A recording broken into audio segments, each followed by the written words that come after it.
नमो नमः बच्चों, मैं कीर्ति मैडम आपका कीर्ति क्लासेस में स्वागत करती हूँ। मैं आज आप लोगों को व्याकरण के बारे में पढ़ाऊंगी। आप सभी जानते हैं कि संस्कृत हमारी सबसे प्राचीन भाषा है और इस कारण से यह संस्कृत का जो व्याकरण है वह विश्व की सबसे प्राचीन व्याकरण है। ठीक है। और जैसे हमारे शरीर में मुख का स्थान सबसे महत्वपूर्ण होता है, उसी प्रकार व्याकरण में, संस्कृत साहित्य में, संस्कृत वाङ्मय में व्याकरण का स्थान मुख्य है। ठीक है। कहा भी गया है मुखम व्याकरणम स्मृतम। तो आज मैं आपको उसकी शुरुआत करते हुए मुखम व्याकरणम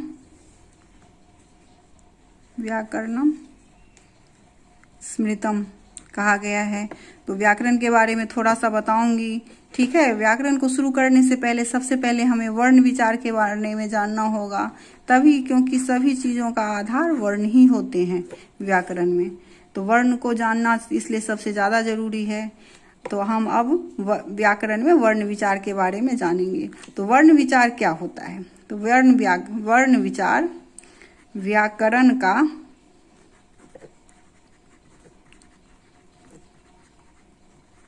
वह अंश है जिसमें वर्णों के स्वरूप, आकार, भेद प्रभेद, उच्चारण स्थान,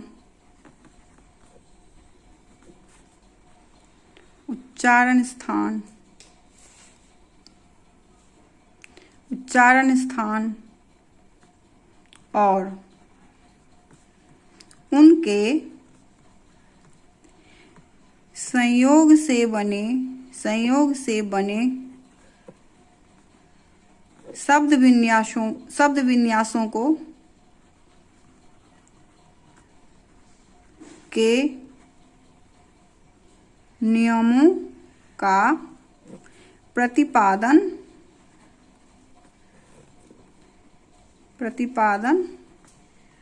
होता है। समझ में आ गया सबको? अब आगे क्या है? ये तो हमारा हुआ वर्ण विचार क्या है। अब आगे वर्ण विचार में वर्ण क्या हुआ? वर्ण सभी बच्चे जानते हैं इसको, भाषा की वह मूल ध्वनि है और ध्वनियों के प्रतीक स्वरूप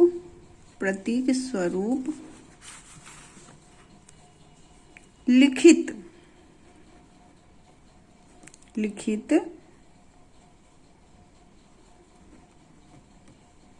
चिन्हों को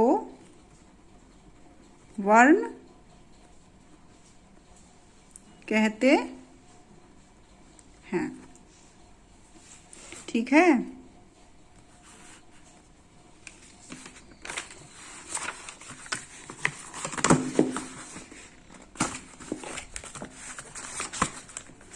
वर्ण कहते हैं।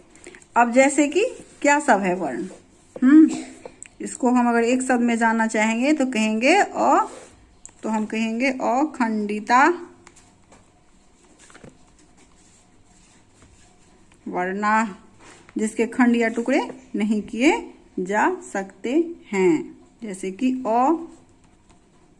आ, क हलंत, ख हलंत इत्यादि। ये हमारे आगे ऐसे बढ़ते चले जाएंगे।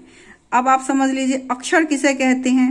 वर्ण और अक्षर में बच्चों को बहुत कंफ्यूजन होता है। दोनों ही एक समान है, बस बहुत छोटा सा अंतर है ना। अब वर्ण समझ में आ गया। अखंडिता वर्णा अक्षर क्या है? स्वर और वे व्यंजन जिनमें स्वर लगे हो उन्हें अक्षर, उन्हें अक्षर कहते हैं। जैसे अ, आ, यहाँ पे क हलंत था, यहाँ पे पूरा क, यहाँ पे पूरा ख, यानी कि स्वर इसमें मिले हुए हैं। क में क हलंत जोड़ अ किया हमने, तब जा करके ये पूर्ण क बना। ठीक है, तो ये हुए हमारे अक्षर। आगे अब इसमें बार बार आया है स्वर और व्यंजन, तो स्वर किसे कहा जाता है? स्वर स्वयं राजन्ते इति स्वरा। जिन वर्णों का उच्चारण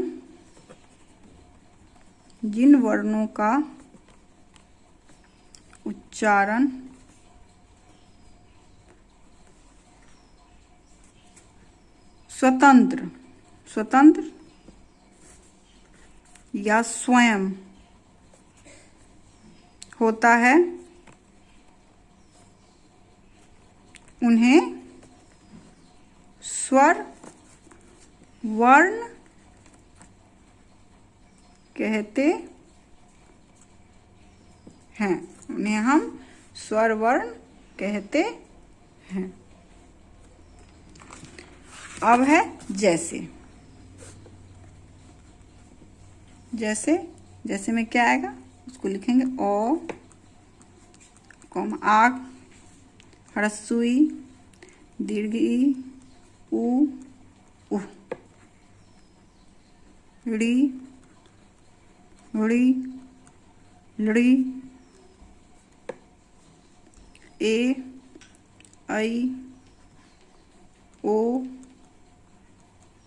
औ। ये हमारे हुए स्वर। ठीक है, और कहा भी गया है, इसके लिए एक सूत्र है अचः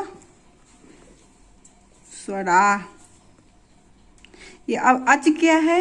ये महर्षि पाणिनि के द्वारा जो महेश्वर सूत्र दिया गया है, ठीक है, उसके अंदर ये अच आता है।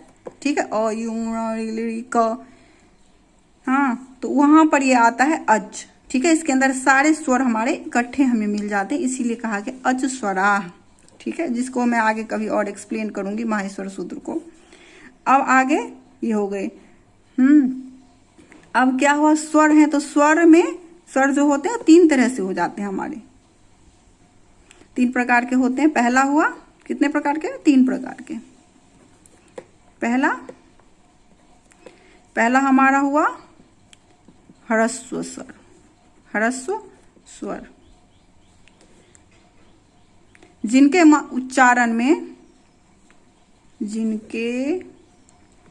उच्चारण में एक मात्रा का समय लगता है, उन्हें ह्रस्व स्वर कहा जाता है। उन्हें ह्रस्व स्वर कहा जाता है। जैसे अ, ई, उ, ड़ी, लड़ी। उसके बाद दूसरा हमारा हुआ दीर्घ स्वर। क्या हुआ? दीर्घ स्वर। दीर्घ स्वर उन्हें कहते हैं जिनके उच्चारण में 2 मात्रा का समय लगता है। जिनके उच्चारण में 2 मात्रा का समय लगता है। जैसे हुए हमारे, क्या हुए बताओ? आ, दीर्घ ई, बिल्कुल सही। उह, ड़ी, ए, आई, ओ, और लास्ट में औ। एकदम सही। अब हमारा तीसरा हो गया इस प्लुत स्वर। इसके उच्चारण में हमें 3 मात्रा का समय लगता है। ठीक है, उन्हें कहते हैं हम प्लुत स्वर। उच्चारण में, अब आप लोग समझ ही जाएंगे, उच्चारण में 3 या उससे अधिक या उससे अधिक समय लगता है। जैसे कि संबोधन में हे राम अत्र आगच्छ, है ना, तो वहाँ हुआ हमारा प्लुत स्वर। आप लोगों को मेरा पढ़ाया हुआ कैसा लगा? अगर अच्छा लगा हो और समझ में आया हो तो आप सब मेरे चैनल को सब्सक्राइब करें और लाइक करें। धन्यवाद।